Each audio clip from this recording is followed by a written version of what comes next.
ئەفدەمە و هەمی دەمێن هەوا بخێر و خۆشی بیتم بینەرێن کەناڵێ بادینان سات خۆشحالین کو دەخەلەکەکانیدا ji بەرنامێ دەربڕین هاتینا خزمەتە هەوەیەن هێژا و خۆشتوی بینەران بابەتێ مێ vê heftiyê li ser hesûdî û bexîliyê her çend rojan guh lê dibin ku kesek hesûdiyê bi kesekî dibetin çi ji layê maddî vebîtin yan jî tiştên serekiyên jiyanê digel me da bûn bû pitir rawsiyan li ser evê babetê û bizanîn welatiyan derbarê babetê me vê heftiyê çi dibêjin.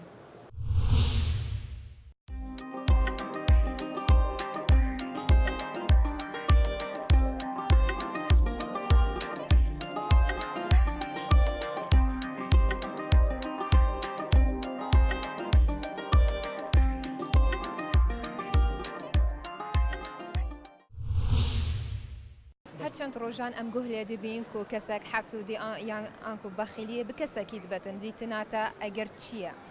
کەسێک حەسوودیە بە کەسێکی ببێتن خدای ئەخوا حەسوودی شتێکی ڕاستی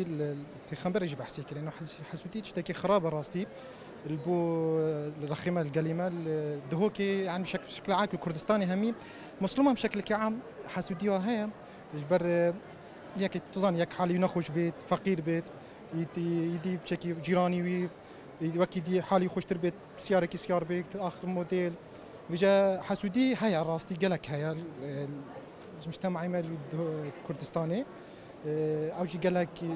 راستي تعدايل يعني راتبيجن مال خلقي قالك خرابينا ظن بي بيستمع قالك مال خلقي خرابينا تأثير المروفي وجواكي دكاتين كاسين حس خدين ما تأثيري قالك كان راستي شكو بحسيت كان هناك سبحان الله هناك تبيجي فصعب فلان مال حالي وقال خوشا اخو سببي تصاني شي سببي فرقات مش تبجني وضعي مادي ووضعي مادي ياكي وضعينا خوش بيت يدي خوش تربت اكيد تعدايل انك تبجي مالي دي خرابي زيادة ترجلاي مادي كسك حسودي بكسك اللي ما الرخي مادي تراستي هيا شوف هنا شوف بيسن سبحان الله مالي همي خرات كان يعني هاي تشتاق لك هي راستي ما تقول لي بيا تعداي قال لك الخلكي بيا شافا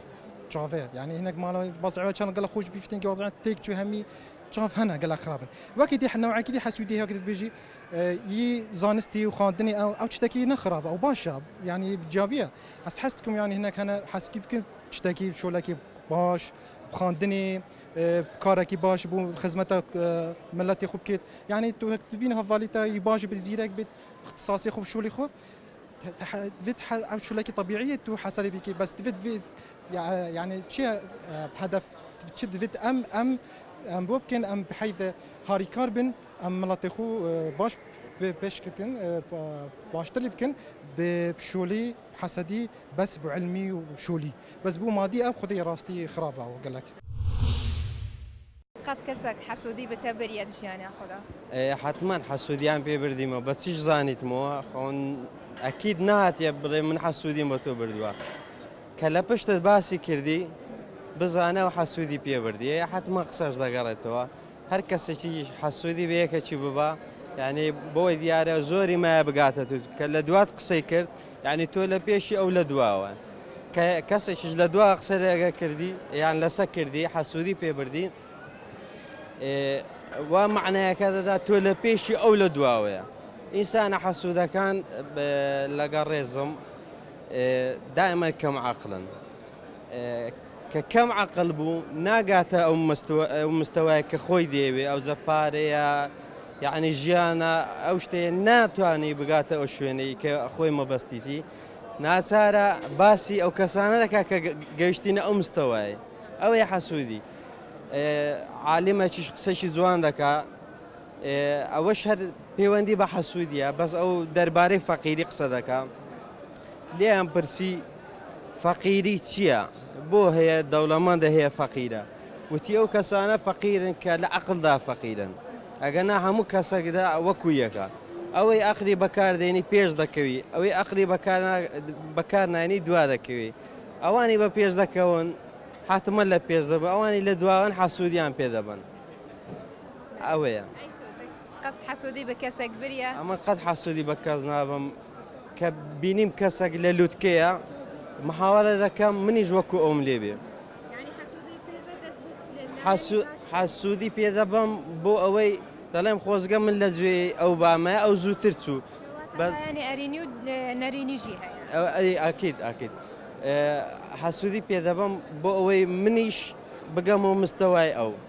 بەس بۆ ئەوەندە حەسوودی پێنا من لە شوێنی خۆم بم حەسوودیش پێ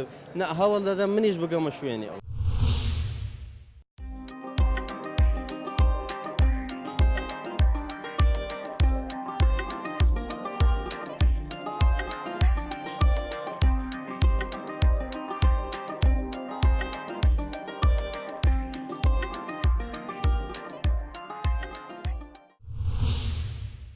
هەرچەند ڕۆژانگۆ لێ دەبین و کەسێک حەسوودی بە کەسێکی دەبێتم دیتناتە بوو ئەگەر چییە؟ وڵا حەسوودی ئەوە ینی هەیە هەروەکو نەخۆشیەک یان فترەتەکە لە بۆی مایتەوە ئەوجە حەسوودی لاانێ بەلایانی مادی بەیان بە ماڵ و منداڵت یان بە سیارەت یان بە شەهادەی یانەوە تا هەر هەیە بەخۆش ینی هەر حەسوودە ینی ئەوە نییە برێی بەس بە شتی لایانی مادی بیان شتەکان دنیایی بێ حەسوودی بەشتی دنیایی بە هەر ئەوە کە لەگەڕی گەورە بووە و لە ناخیدا ینی هەر ئەوە بیتن حەسوودیت پێدەبا ئەوجە بە دەوروبەری ئەوانەی کە لەگەڵی دەژین زیاتر. دیتناتە حەسوودی لایەنێ ئەرینی و نەرینیژی هەیە؟ حەسوودی بەس لایانی نەرێنی هەیە ینی زیاتر چکە ئەو کەسە کە حەسوود بوو هیچ کاتێک مرتاح نییە وجدانی ئاسوودە نییە دایم فکر لە دەوروبەرەکەی خۆی دەکاتەوە جاروێ حەسوودی بە کەسە نزیکەکانی خۆی دەبعینانێ بە برای یان بە خوشکەکانی یانەوە تا بە کەسێکی نێزیکی خۆی ئەجایە یان برادێکی خۆشەویستی خۆشتی بەس هەر ئەوەیە ئاین ناتانی ئەگەر ئەوە نەبی لە ناخی خۆی چکە شتێ لە ناخیدا لە ناخی ئەو کەسەیدا حەسوودی وەکو هەزدەکە من دەڵێم نەخۆشیە ینی. دیتناتە مرۆڤێن حەسوود ئەو کەسن حەسوودی بەرامبەری خۆ دەبن چەند تەئسیر لە مرۆڤی و مجتەمەعیشی دەکاتە؟ حەسوودی نەخۆشیە تووشی ئینسان دەبێت زۆر جار هۆکارەکەی ئەوەیە جوانیە یان شتێکە لە شخصێکدایە ئینسانەکەی بەرامبەری حەسوودی پێیەبە ئەزە چ بەلایانی چاکە بێ هەندێک جار بەلایانی خراپەش حەسوودی بۆ دەبا بەڵام زۆربەی زۆر ئێستا حەسوودی لایانی خراپەکەیەتی یعنی دەوڵەمەندی هۆکاری سەرچیە بتوانی کە حەسوودی بەرێ ئافرەتان بە تایبەتی بۆ جوانی بەرامبەر ئەو حەسوودی زۆر ئافرەت ئەوەی هەیە بە تایبەتی حەسوودی ئەگەر هەبێت لە ڕووی زانستەوە بتوانێت مستەوایکی بەرزی هەبێ بتوانێت و ئاستا کە بەرامبەرەکەی دەیبینێ ئەوش بگاتەوە ئاستا ئەویان زۆر باشە دەنا ئەوە کاینی تەنان نەخۆشیەکە و عقدێکە لە دڵ دروست دەبێت هیچ سوود ناگەێنێ چارەسەر بکاتە نوێی عقدێ ئەو نەخۆشیە چۆن بتوان چارەسەر بکات؟ چارەسەر ئەوەیە هەر کەسەوە بە ژیانی خۆی بڕاتە دوێ ئەوەی هەبوو لە ژیانی قبوڵیکە کاری بە ژیانی کەسەوە نەبێ زۆر ئاساییە و ئیتر هیچ ئەو نەخۆشیش کۆتایی دێ.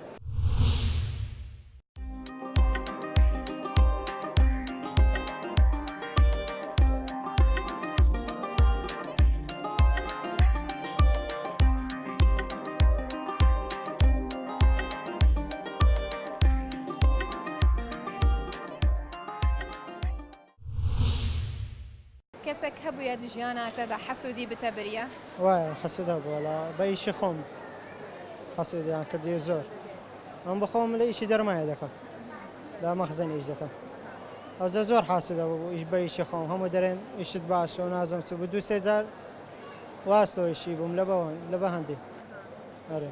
یعنی ڕاستە و خۆ بۆتە دیارکەن و ئەو حەسوودن ینی بەحسیتە دەکەن؟ بەحسی دەکەن لە پێشە من بکەن برادەرەکانی خۆم بەحسی دەکەن هەندێکە برادر بە لۆ من دەجێرەوە. وەڵا بەخۆی خەرا بەس چ برم نازم چ پێ برم لە بەخۆش چێکی پیسە بەڕاستیمە. حەسوودی بە برادەرێن خۆیان خزمێن خۆیان کەسێ نزیکێن خۆ بریە؟ کامن؟ ناوەڵا حەسوود بە کەس نەبوو. کەسێک حەسوود چەند تەئسیر لە مجتەمەع و مرۆڤی دەکات؟ زۆر تاسیری دەکەن وەڵا زۆر یعنی زۆر عالەم هەبوو حەسوودی بە ئەوی بەرامبەری دەکەن لەبە بەخۆی شتێکی پیسە بەڕاستیمە. عیلاج باوە ناکەم عیلازی هەبوو لەو شتێ هەرێ لە بەخۆی چی طبیعەت لە ناو قالبی بەشەری بەڕاستیمە. هەرچەند ڕۆژان گوه لێ دەبین و کەسێک حەسوودی بە کەسێکی دەبێت یانژی بەخیلی بە کەسێکی دەبێتن دیتناتە ئەگەر چیەک و ئەو کەسە حەسوودە بەرامبەری خۆ حەسوودی زۆر جۆری هەیە لە هەموو لایەنێکی هەیە زۆر لایەنی هەیە هەیە ئافرەت بۆ ئافرەت حەسوودە بڵێن حەسوودی بە ماڵ و مڵکی ئەو ئافرەتە ئەبات یان حەسوودی بە جلوبەرگی ئەو ئافرەتە ئەبا یان حەسوودی بە مێردەکەی ئەبات حەسوودی زۆر جۆری هەیە بەڵێ چەند تەسیر لە مرۆڤی و مشتەماعی دەکەتن چەند تەسیر لەوێ دەکەتن کەس بە کەسەکەوێ بە هەموو کەسێ جیاوازە بڵێ هەموو کەسە وەک یەکتر نییە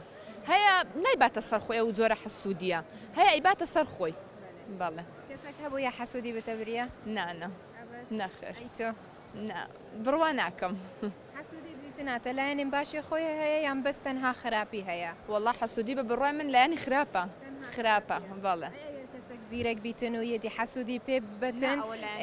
هەوڵ بدەت خۆ باشتر بکەتن ڕاستە حەسوودی بەس هەوڵ دەت خۆ باش ئەگە بۆ لایەنی خوێندن و علم و زانیاری بێت ئەوە نا ئەوە لایەنێ باشە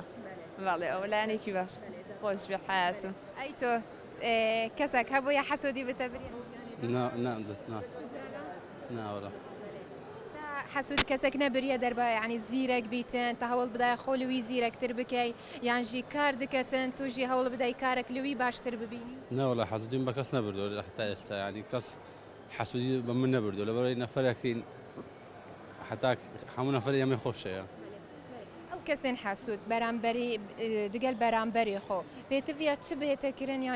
ئەنکو چ بکەن داکو یعنی بەردەوام دژیانە خۆدا حەسوود نەبن وڵای بەڕای من وڵای عیلاجەکە ئەوەیە ینی بەشەر دایما لێبوردە بێ ینی بەرامبەرەکەی خۆی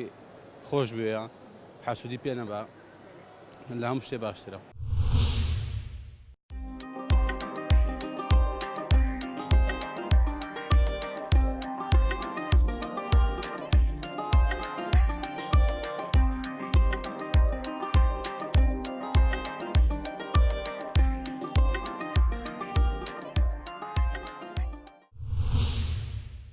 دیتناتە چه ئەگەرەک هەیە وەسا لە بەرامبەری خۆ بکەتن حەسوودی بە بەرامبەری خۆ ببەتن بەڵێ پێشش بەخێر هاتنتان دەتام هیوای سەرکەوتنتان بۆ دەخوازم هیوادارم ساڵی نوێ ساڵێکی خۆش و پڕ کامەرانی بی بۆ میلەتی کورد سەبارەت بە دەوری بەرنامەکەتان کە حەسوودی نەخۆشیەکە کە ئینسان دەڕوخێنێتن بەڵکو هەر لە ناوی دەباتن و جا ئەگەر بە هەر شتێک بێ بە کەسی بەرامبەر بێ بە جەماڵەت بێ یاخود بە سەرۆت و سامان بێتن و هیوادارم هیچ لایەنێک لە حەسوودیدا بەشدار نەبێتن چونکە حەسوودی ئەوە کە ناخی ئینسان بەڕاستی دەتوانێتەوە لە ئینسانیت دەری دەکات لە قاڵبی ئینسانیت و ئەو کەسانەی کە حەسوودن هیچ کاتێک مرتەحنینە لە حیاتیان هەردەم تووشی نەخۆشیەکی نەفسی دەبن لەگەڵ خۆیان چونکە هەردەم بیر لەوە دەکەنەوە بۆ ئەو وابوو بۆ ئەو منەوە نەبووم لەو ئەو شتە ڕوویدا لۆ ئەمن نیتم هەردەم تووشی ئەو حاڵەتانە دەبین لۆیە ئەگەر بێت و مەتەلەن بیر لەوە بکەینەوە کە هەیتمان شکر بین پێی ئەوە هەردەم سەرکەوتوو دەبین هەردەم ڕادینە لەسەر ئەو شتێک کە هەیە فەگەر هەر ئینسانێک لە دیدەی خۆیڕە ئەوەی دەدبێت کرد ئەوە سەرکەوتووە ئینسانەکە و هیوادارم هەموو کەسەکە ئەو تەوەرەی هەبێتن ئێشاءالله هەر سەرکەوتو بووم بە خێرمە سەرچە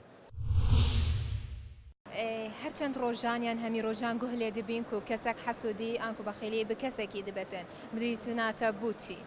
حەسوودی بە بەرامبەری خۆ دەبن وەڵاهی من بە بۆچوونی من حەسوودی شێوەیەکە لە شێوەیەکی نەخۆشیەکان یعنی مەسەرەن پێم سێریشە وایە وەڵام من دەکەسێ لە ناخی خۆی حەسوودە یعنی یەکێک دەبینی لەو باشترە یان شتەکە لە ناخی خۆی حەسوودی پێ دەبێت ینی لەوانەشە بەدەست خۆی نەبی یعنی طبیعەتی بەشەرەکە وایە نەخۆشی نەفسیە من هەست دەکەم چۆن نەخۆشی ئەنواع نەخۆشی ئەم حەسوودیش یەکێک بوو لە نەخۆشیەکە هەبووە حەسوودی بتە بریە حتمەن بەڵێ جۆم لێ بوو ینی مەسەرەن باسی کردو لا یەکە بە منی وتووە و ئەو شخصێک کە حەسوودیشی بردێ مەسەلەن ڕۆژە لە ڕۆژان من خراپم بۆی نەبوو بەڵام کابرا نازانم سێری شەلام ینی مەسەلەن هیچم خراپم بۆ نەبوو بەڵام کابرا حەسوودی بردێ بەخوای من ئەزانین چێ خۆم نایمە سەر ئەو مستەوە ینی حەسوودی دەبە با حەسوودی ببە ینی کەیفی خۆتی بەڵام نەک بێت تەشیر بکایان بە نوعێکی بە خراپە باز بکە ئەوە شتێکی ترە بەڵام ئەنی ئەگەر حەسوودێکی احتیادی بی مشکلم نییە خۆم نایەوە سەر ئاستا با حەسوودی باچێ زۆر احتیادی چ بکات ئەو کەسێک و حەسوودی بە بەرامبەری خۆبەت پێتوێت چ بکات ئانکو چاوە چارەسەر بکەتن خۆ چارەسەر بکات بۆ ئەوەی حەسوودی بە بەرامبەری خۆ نەبات وایە والله من لەگەڵ ڕێز مەسەلەنێکە حەسوودی بەیەکێک بە هەوڵ بدا ئەوش بۆکو ئەو بێ طبعاً هۆکەیەک ئەگەڕێتەوە بۆچی یعنی ئەو کەسێکە حەسوودی بەیەکێک دەبات لە مستەوای وینە دەوی بگاتەوی با هەوڵ بدا خۆ هەموو کەس لە زگی دایکەوە نەبوویتە شت با ئەوش هەوڵی خۆ بدا بگاتە ئاستی چ لە خوێندن بیت چ لە پلۆپۆز بیت لە هەر شتێک بێ با هەوڵ بدا وەکووی ببی من لە ژیانیشم حەسوودیم بە کەس نەبردووە ینی خاستم برادەرەکانم خواخۆم بووە لە من باشتر بم لە هەموو ڕێکەوە هەرچەند ڕۆژان گوهلێ دەبین و کەسێک حەسوودی بە کەسێکێ دەبەتن دیتناتە ئەگەر چییە؟ والله حەسوودی شتێکی خراپە یعنی باش نییە کابرێک دەبین یان کاسبێکی دەکا یەک بەعسی دەکا دەرێ حەسوودی پێدەبا دەبی دوعای لێ بکات نەک بچی حەسوودی پێ باتن و کابریا چاوەکی لێ بدا و چاو پیسێک شتێکی خراپە حەسوودی حەسوودی لۆ ئەوەی نابی یعنی تو حەسوودی بە هیچ کەسێکی بێ دەبێت تو شانازی پێ بکەیگە کەسە کاسبیەکی بکە ئیشەکی بکە دەبێت و درت پێ خۆش بی ئەگەر دەبینەوەی بەرامبەری تو هەیبی ڕۆژەکە تو برین نەدەبی شەیادە و پیاوە یارمەتیت بدا لۆ من حەسوودی پێ ببم بەخیل بم یعنی ڕزیلی برێم وڵای ئەو پیاوە هەیتی ئەمن نیتم ئەوە شتە چ خراپە حەسوودی پێم باش نییە چارەسەر ئەوەیە یعنی هەر کەسێک لە دری خۆیدا بەخیلی نەکە حەسوودی بە کەس نەبا چاوی لە ماری خەرچی نەبی دەوەیدا چارەسەر دەبی دەنا چارەسەر بریم چۆن دەبی وڵای لەوەی زیاتر نابی